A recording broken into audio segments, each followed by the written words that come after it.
दुनिया में 10 में से 8 लोग किसी न किसी जिस्मानी या ज़हनी बीमारी का शिकार होते हैं। हर 4 सेकंड में एक शख्स भूख की वजह से मरता है। दुनिया में 280 मिलियन से ज़्यादा लोग ज़हनी दबाव या डिप्रेशन का शिकार हैं। ये परेशानियां सिर्फ शख्सी नहीं है।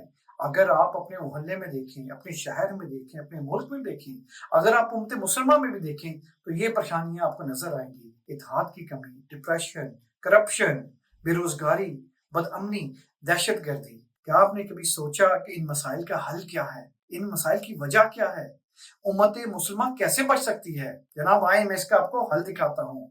ये किताब कुरान करीम इसका हल है। हजरत मसीह मौद अलैहिस्सलाम ने फरमाया कि तुम्हारी तमाम तरक्कियों और कामयाबी के करीब यही कुरान करीम है, इसी पर अमल करना चाहिए। काश मुसलमान इसको समझें, इस पर अमल करें, फिर देखें खुदा ताला उनको कैसे मुश्किलात और मुसीबतों से निकालता है।